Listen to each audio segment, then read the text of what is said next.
Je ne vais pas jouer le jeu de la danse du moineau, mais il est important que je finisse par... en fait, le panéliste Patrick Sapak l'a déjà dit, les mesures sont déjà prises ou bien tout est déjà en marche pour une force africaine de santé ou bien une force africaine de vrai développement. Parce que la santé n'est pas seulement ce projet qui regarde l'Afrique, surtout qu'on utilise la santé pour nous amortir sur le plan économique, pour nous tuer, pour nous assassiner et pour nous vilipender. Je ne finirai pas d'en sans dire et supplier encore au président africain que l'affaire du corona là, est fabriquée de toutes pièces par les Illuminati et n'a pas commencé aujourd'hui. Coronavirus, c'est déjà 666, je vous l'ai dit. Et Macron n'a cessé de le dire.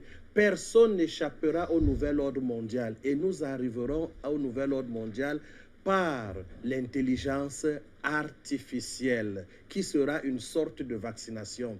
Alors, il faut donc prendre une convention opérationnelle de vaccination identitaire pour y arriver. Et maintenant, c'est la première phase parce qu'il y a 3 phases. Pour l'instant, l'Organisation mondiale de la santé, le banditisme international, voudrait tester le niveau d'obéissance des peuples, d'où l'exigence de confiner. Mais en tant que médecin, pauvre médecin, depuis quand même 22 ans, ça veut dire qu'avant ces 22 ans, j'ai étudié, je puis vous dire que le confinement n'a jamais aidé un peuple à être délivré d'une attaque épidémiologique. Au contraire, en vous confinant, il existe ce que j'ai expliqué dans une conférence, l'inceste viral. L'inceste viral est capable de donner au système immunitaire de ne plus reconnaître l'ennemi. Comprenez-le. Tandis que le déconfinement, la circulation, crée une immunité collective dont par des divers contacts, et sachez que les microbes ne sont pas nos ennemis, c'est le terrain qu'il faut protéger. Le contact avec l'extérieur envoie des particules microscopiques en nous qui met constamment le système immunitaire en travail pour notre protection.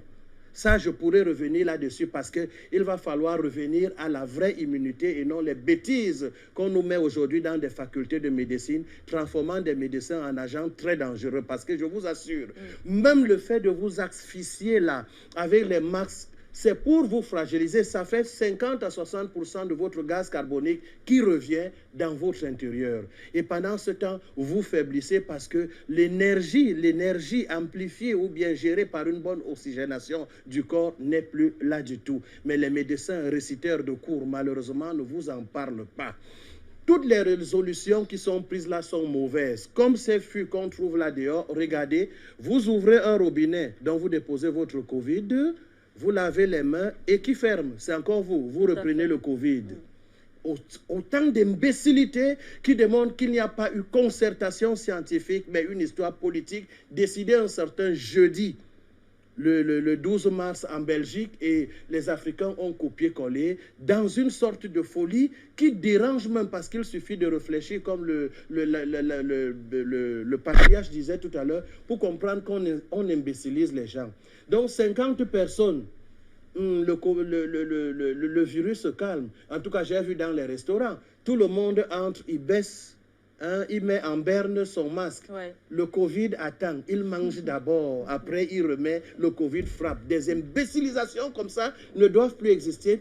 Et les gouvernements africains doivent consulter leur peuple. Ce n'est pas un ministre de la Santé ou un ministre, premier ministre, qui viendra s'adresser aux enfants, parmi lesquels les médecins, comme si nous sommes encore à l'époque où on va nous fouetter si on n'obéit pas au pouvoir, qui doit nous rendre compte et doit nous consulter. On imbécilise les gens comme ça et le monde nous observe comme une Afrique idiote pour qu'une organisation mondiale de la santé vienne nous raconter les histoires. Il n'y aura pas de ces morts et que le laxisme de nos chefs d'État, de nos gouvernements, de nos autorités cesse. Sinon, le peuple prendra ses responsabilités.